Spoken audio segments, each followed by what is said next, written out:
26. Externally, Karenin's relations with his wife remained as before. The only difference was that he was even more occupied than before. As in former years, at the beginning of the spring, he went abroad to recuperate his health, which was upset each year by the winter's work. And as usual, he returned in July, and at once, with increased energy, took up his customary work. And as usual, his wife had moved to the country house while he remained in Petersburg.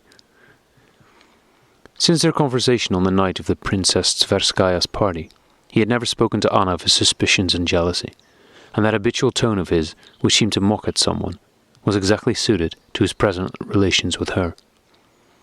He was rather colder toward her. He appeared only to be slightly dissatisfied with her for that first night's talk which she had evaded. In his behaviour to her, there was a shade of vexation, but nothing more. "You did not wish to have an explanation," he seemed to say to her in imagination. "So much the worse for you. Now you will ask me to explain, and I shall not do so. So much the worse for you," he thought, like a man who, having vainly tried to extinguish a fire, should be vexed at his vain exertions and say to it, "Well, go on and burn, it's your own fault." He who was so wise and astute in official affairs did not realize the insanity of such an attitude toward his wife. He did not understand it, because it would have been too terrible to realize his real situation, and he had closed, locked, and sealed that compartment of his soul which contained his feelings for his family, that is, his wife and son. He who had been a considerate father since the end of that winter had become particularly cold toward his son, and treated him in the same bantering manner as he did his wife. "Ah, young man," was the way in which he addressed him. Karenin thought and said that in no previous year had he had so much official business as this year. But he was not conscious of the fact that this year he invented work for himself, and that this was one of the means of keeping that compartment closed where lay his feelings for and thoughts of his family, which became more terrible the longer they lay there. If anyone had ventured to ask him what he thought of his wife's conduct, the mild and gentle Karenin would not have given any answer, but would have been angry with the man who put such a question. That was why Karenin's face bore a stern, proud expression when anyone asked about his wife's health. He did not wish to think about his wife's conduct and feelings at all, and he really did not think about them. The country house the Karenins regularly occupied in summer was in Peterhof, and generally the Countess Lydia Ivanovna also lived nearby and was in constant touch with Anna. That year, the Countess Lydia Ivanovna refused to live in Peterhof, did not once come to see Anna, and hinted to Karenin the undesirability of Anna's intimacy with Betsy and Vronsky. Karenin stopped her severely, expressing the opinion that his wife was above suspicion, and from that time began to avoid the Countess. He did not wish to see, and did not see, that many people in society already looked askance at Anna. He did not wish to understand, and did not understand, why his wife particularly insisted on moving to Tsarskoe Selo, where Betsy lived, and near which place Vronsky's regiment was stationed. He did not let himself think about this, and did not think about it. Yet, at the bottom of his soul, without admitting it to himself, or having any proofs or even suspicions of it, he nevertheless knew certainly that he was a wronged husband, and was therefore profoundly unhappy. How often during the 8 years of happy married life with his wife, when he saw others who were unfaithful wives or deceived husbands, had Karenin said to himself, "How could he let it come to that? How is it they do not end such a hideous state of things?" But now, when the misfortune had fallen on his own head, he not only did not think of how to end it, but did not wish to recognize it at all, and did not wish to recognize it just because it was too terrible, too unnatural. Since his return from abroad, Karenina had been twice at the country house. Once he dined there, and the other time he spent an evening with some visitors, but he had not once stayed the night, as he used to do in former years. The day of the races was a very busy one for Karenin, but in the morning when he made his plans for the day, he decided that immediately after an early dinner he would go to see his wife at the country house, and from there to the races, at which the whole court would be present and where he ought to appear. He would call on his wife, because he had decided to do so, once a week, for the sake of propriety. Besides, he had that day to give her money for her expenses, due according to their custom by the 15th of each month. Having, with the mental control habitual to him, considered these matters concerning his wife, he did not allow his thoughts to run on further about her. He had a very busy morning. On the previous day, the Countess Lady Ivanovna had sent him a pamphlet by a celebrated traveller in China, and a letter asking him to receive this traveller, who for various reasons was very interesting and necessary to him. Karenina had not had time to finish the pamphlet the evening before, and did so in the morning. Then he received petitioners, heard reports, gave audiences, assigned posts and ordered dismissals, apportioned rewards, pensions and salaries, and attended to correspondence. Everyday matters, as he called them, which took up so much of his time. After that came personal matters, a visit from his doctor and one from his steward. The latter did not keep him long. He only handed Karenina the money he wanted, and gave him a short account of the state of his affairs, which was not quite satisfactory, for it happened that, owing to their having been from home a good deal, more had been spent that year than usual, and there was a deficit. But the doctor, a celebrated Petersburg physician who was on friendly terms with Karenina, took up a good deal of time. Karenina had not expected him today, and was surprised to see him, and yet more surprised that the doctor questioned him very particularly about his state of health, sounding his chest and tapping and feeling his liver. Karenina did not know that his friend Lydia Ivanovna, having noticed that he was not in good health that summer, had asked the doctor to go and see his patient. "Do it for my sake," the Countess Lydia Ivanovna had said. "I will do it for the sake of Russia, Countess," replied the doctor. "Dear man," the Countess Lydia Ivanovna had exclaimed. The doctor was very dissatisfied with Karenina's state of health. He found him insufficiently nourished and his liver much enlarged, and that the waters had no effect at all. He prescribed as much physical exercise and as little mental strain as possible, and above all, no worries of any kind. That is, he advised what was for Karenina as impossible as not to breathe, and he went away leaving Karenina with a disagreeable consciousness that something was wrong with him, which could not be remedied. In the porch, after leaving Karenina, the doctor met Sludin, Karenina's private secretary, whom he knew very well.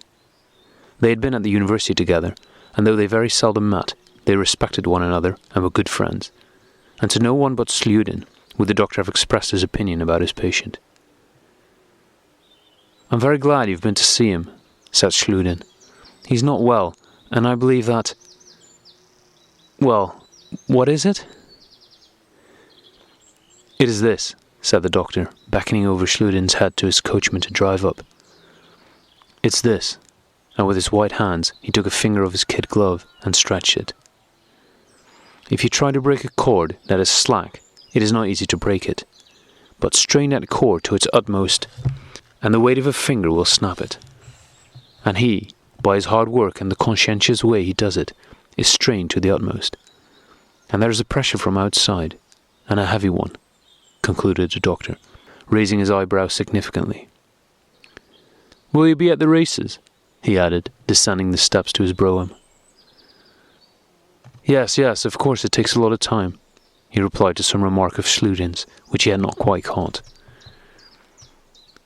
After the doctor, who had taken up so much time, came the famous traveller, and Karenina, thanks to the pamphlet he had just read, and to what he knew before, greatly impressed the traveller by the depth of his knowledge of the subject, and the breadth of his enlightened outlook. At the same time as the traveller, a provincial marshal of the nobility was announced, with whom Karenina had some things to talk over. When he too had left, he had to finish his everyday business with his private secretary, and had also to drive to see an important personage on a grave and serious matter.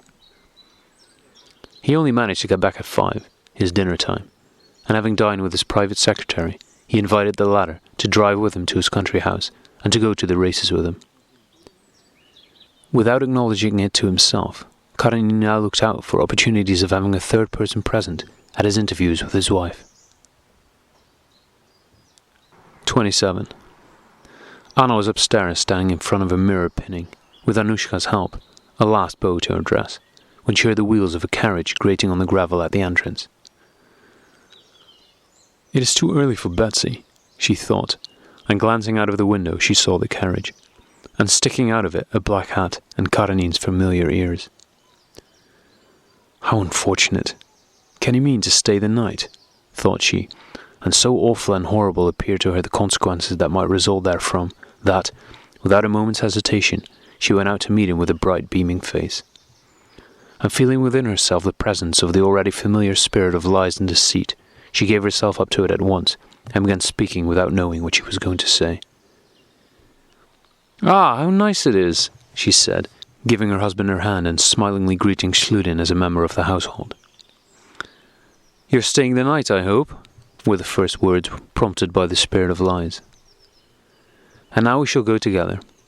Only it is a pity that I promised to go with Betsy. She will be coming for me." Karenina made a grimace at the mention of Betsy's name. "Oh, I will not separate the inseparables," he said in his usual facetious tone. "I will go with Schluden. The doctors have ordered me to walk. I will walk part way and imagine that I am still taking the waters." "There's no hurry," said Anna. "Would you like some tea?" She rang. "Tea, please, and tell Sir Reggie that his father is here." "Well, how is your health? You've not been here before. Look how pretty my veranda is," she went on, turning now to her husband, now to Schluden.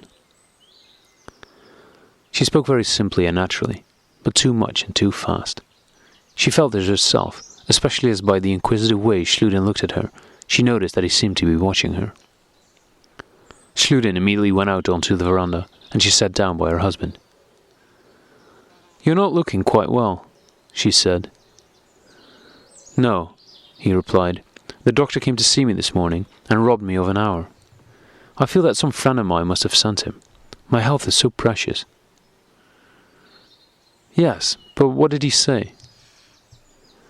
She questioned him about his health and his work, persuading him to take a rest and to move out to her in the country. She said all this lightly, rapidly, and with peculiarly sparkling eyes.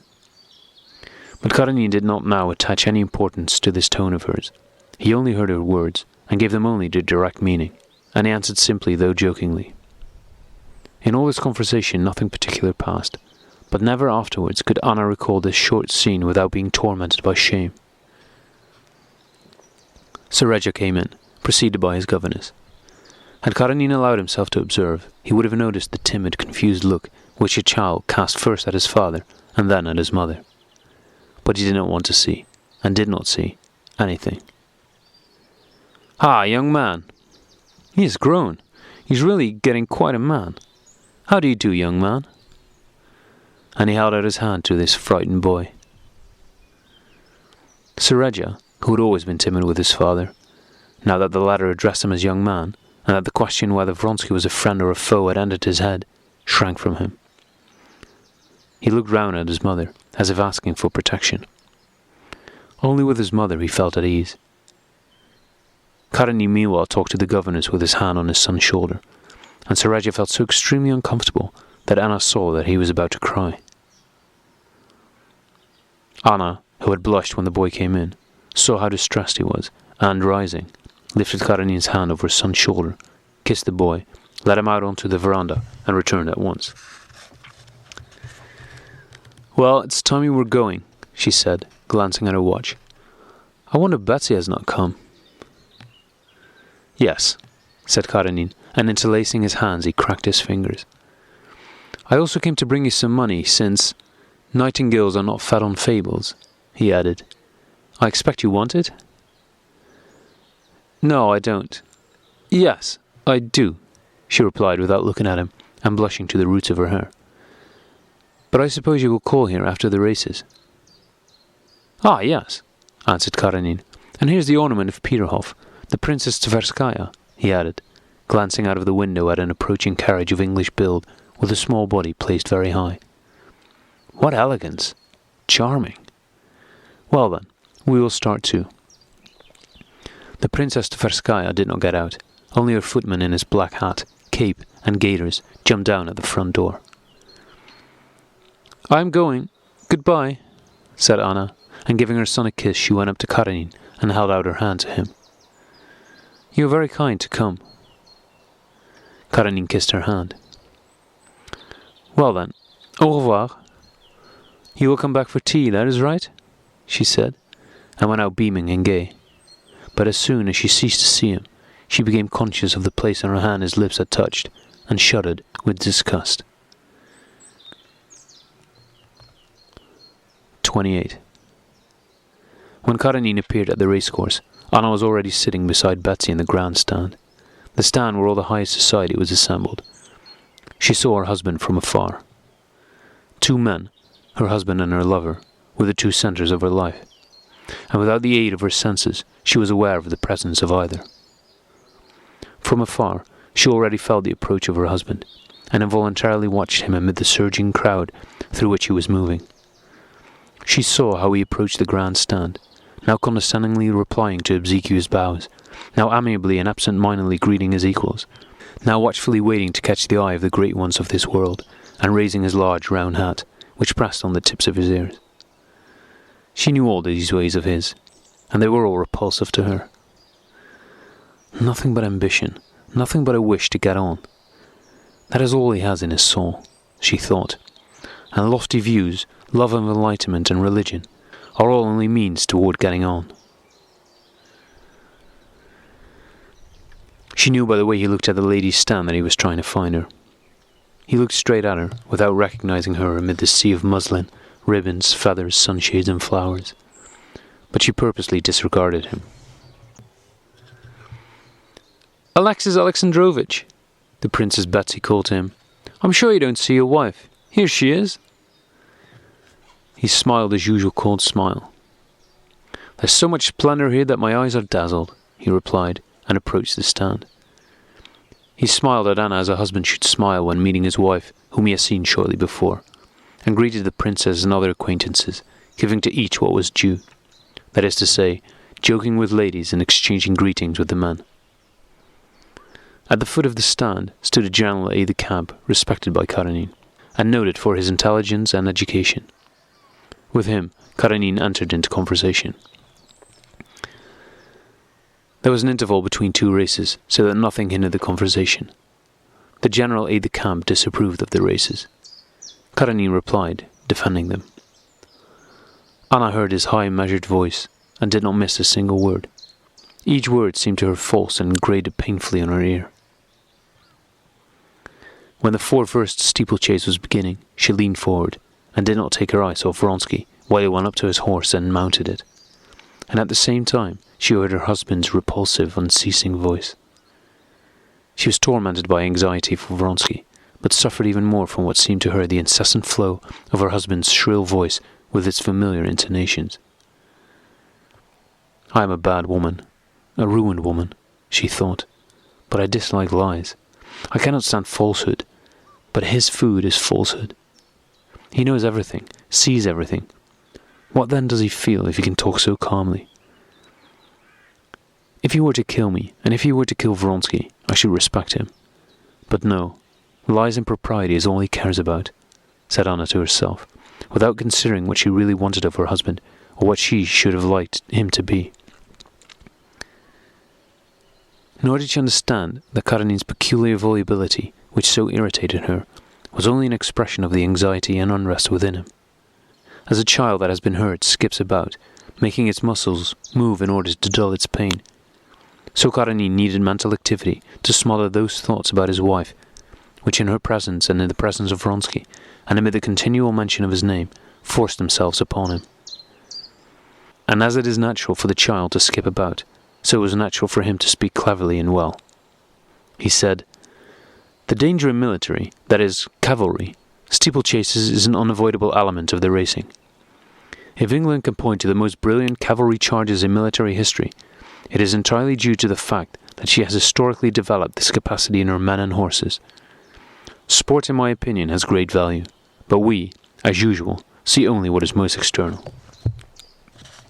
"Not external at all," said the Princess Tverskaya.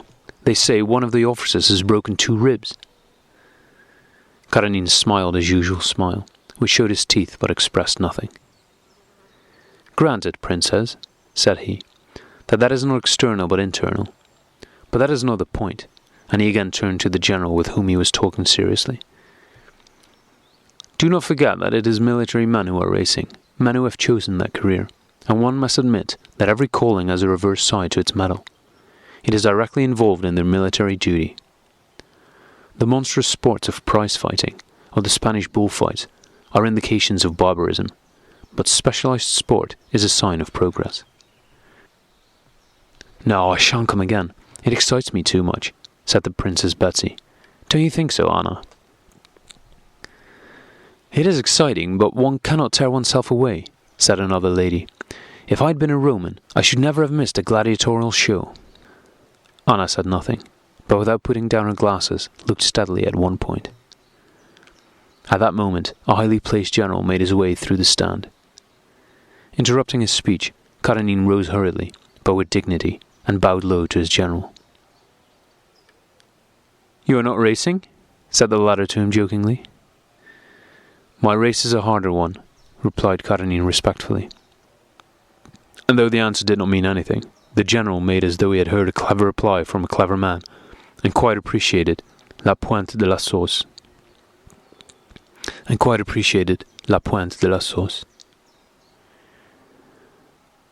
"There are two sides to it," continued Karenina, "that of the performers and that of the spectators. The love of such spectacles is the surest proof of low development in the onlookers, I admit, but—" "Princess, a bet!" came the voice of Oblonsky from below, addressing Betsy. "Whom are you backing?" "Anna and I are betting on Kuzovlev," replied Betsy. "And I on Vronsky. A pair of gloves?" "All right." "What a fine scene, is it not?" Karenina was silent while others were speaking near him, but began again immediately. "I agree that unmanly sports," he was continuing. But at that moment the race began, and all conversation ceased. Karenina was silent too, as everybody rose and turned their eyes toward the stream. Karenina was not interested in races, and therefore did not watch the riders, but began absent-mindedly looking at the spectators with his weary eyes. His gaze rested on Anna. Her face was pale and stern. She evidently saw nothing and nobody, with one exception. Her hand convulsively grasped her fan, and she did not breathe. He looked at her and hurriedly turned away, scrutinizing other faces. "Yes, that lady, and those others, are very excited too. It's quite natural," he said to himself. He did not wish to look at her, but his eyes were involuntarily drawn toward her. He again watched her face, trying not to read what was so plainly written on it, but against his will he read in it, with horror, that which he did not want to know. The first fall, Kuzovlev's at the stream, excited everyone, but Karenina saw clearly by Anna's pale, triumphant face that he, whom she was watching, had not fallen. When after Machatun and Vronsky had jumped the big barrier, the officer following them fell on his head and swooned. A murmur of horror passed through the whole crowd. But Karenina saw that Anna did not even notice the fall, and with difficulty understood what those around her were talking about. He looked at her more and more often, and more intently. Anna, though fully engrossed by the sight of the galloping Vronsky, became aware of the cold eyes of her husband, bent upon her from one side. She glanced for an instant at him, with a look of inquiry, and, slightly frowning, turned away again. "Ugh, I don't care," she seemed to say to him, and then did not once look at him again. The steeplechase was unlucky. More than half of the 17 officers were thrown and hurt. By the end of the race, everyone was disturbed, and this disturbance was increased by the fact that the emperor was displeased. 29. Everyone was loudly expressing disapproval and repeating the words someone had uttered. "They will have gladiators and lions next," and everyone was feeling the horror of it, so that when Vronsky fell and Anna gave a loud exclamation, there was nothing remarkable about it. But afterwards, a change came over Anna's face which was positively improper. She quite lost self-control. She began to flutter like a captive bird, now rising to go, now addressing Betsy. "Let us go," she said. But Betsy did not hear her. She was leaning over to speak to a general who was below. Karenina approached Anna and politely offered her his arm. "Come, if you like," he said in French. But Anna listened to what the general was saying and did not notice her husband. "He too has broken his leg, they say. It's too bad," the general said. Anna, without replying to her husband, raised her glasses and looked toward the spot where Vronsky had fallen. But it was so far off and so many people had crowded there that it was impossible to distinguish anything. She put down her glasses and was about to go. But at that moment, an officer galloped up and reported something to the Emperor. Anna bent forward to listen. "Stiva! Stiva!" she called to her brother. But he did not hear her. She was again on the point of going. "I again offer you my arm if you wish to go," said her husband, touching her arm. With a look of repulsion she drew back, and without looking at him replied, No, leave me alone. I shall stay here." She now saw an officer running to the grand stand from the place where Vronsky had fallen. Betsy waved her handkerchief to him. The officer brought the news that the rider was unhurt, but that the horse had broken its back. On hearing this, Anna quickly sat down and hid her face behind her fan. Karenina saw that she was crying, and that she was unable to keep back either her tears or the sobs that made her bosom heave. He stepped forward so as to screen her, giving her time to recover. "For the third time I offer you my arm," he said after a while, turning toward her. Anna looked at him and did not know what to say. The Princess Betsy came to her aid. "No, Alexis Alexandrovich," she put in. "I brought Anna here, and I've promised to take her back again." "Excuse me, Princess," he said, smiling politely, but looking her firmly in the eyes. "But I see that Anna is not very well, and I wish her to come with me." Anna looked round with alarm, rose obediently, and put her hand on her husband's arm. "I will send to him and find out, and will let you know," Betsy whispered to her. On leaving the stand, Karenina as usual spoke to people he met, and Anna as usual had to reply and make conversation. But she was beside herself, and walked as in a dream, holding her husband's arm. "Is he hurt or not? Is it true? Will he come or not? Shall I see him tonight?" she thought. In silence she took her place in her husband's carriage, and in silence they drove out of the crowd of vehicles. In spite of all he had seen, Karenina would still not allow himself to think of his wife's real position. He only saw the external sights. He saw that she had behaved with impropriety, and he considered it his duty to tell her so. But it was very difficult for him to say that, and nothing more. He opened his mouth to say that she had behaved improperly, but involuntarily said something quite different. "After all, how inclined we all are to these cruel spectacles," he said. "I notice—" "What? I do not understand," said Anna contemptuously. He was offended, and at once began to tell her what he wanted to.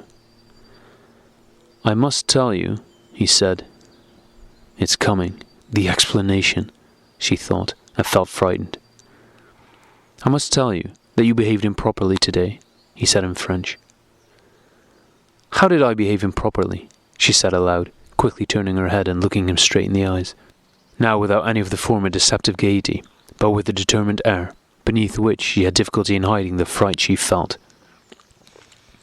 "Don't forget," said he to her, pointing at the open window behind the coachman's box, and, slightly rising, he lifted the window. "What did you consider improper?" she asked again. "The despair you were unable to conceal when one of the riders fell." He expected a rejoinder from her, but she remained silent, looking straight before her. "I asked you once before to conduct yourself in society, so that evil tongues might be able to say anything against you.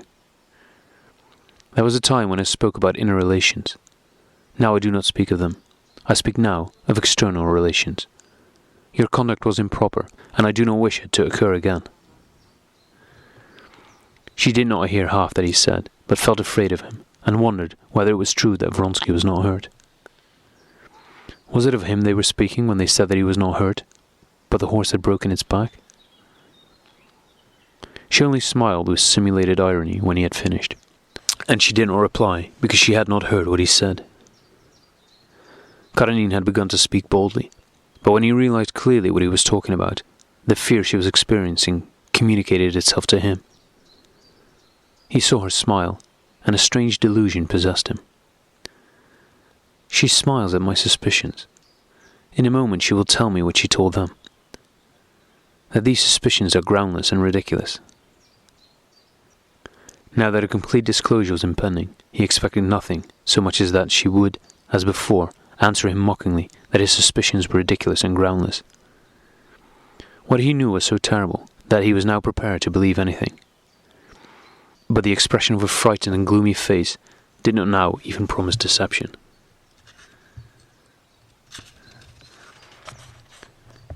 "Perhaps I am mistaken," said he. "In that case, I beg your pardon." "No, you are not mistaken," she said slowly, looking despairingly into his cold face. "You are not mistaken. I was, and cannot help being, in despair. I listen to you, but I'm thinking of him. I love him. I'm his mistress. I cannot endure you. I'm afraid of you. And I hate you. Do what you like to me." And throwing herself back into the corner of the carriage, she burst into sobs, hiding her face in her hands. Karenina did not move, and did not change the direction in which he was looking, but his face suddenly assumed the solemn immobility of the dead, and that expression did not alter till they reached the house. As they were driving up to it, he turned his face to her still with the same expression and said, "Yes, but I demand that the external conditions of propriety shall be observed till," his voice trembled, "till I take measures to safeguard my honour and inform you of them." He alighted first and helped her out. In the presence of the servants he pressed her hand, re-entered the carriage and drove off toward Petersburg. After he had gone, the Princess Betsy's footman brought Anna a note. "I sent to Alexis to inquire about his health. He writes that he is safe and sound, but in despair." "Then he will come," thought she. "What a good thing it is that I spoke out." She looked at the clock. She had 3 hours still to wait, and the memory of the incidents of the last meeting fired her blood. Dear me, how light it is. It is dreadful, but I love to see his face, and I love this fantastic light. My husband. Ah, yes. Well, thank heaven that all is over with him.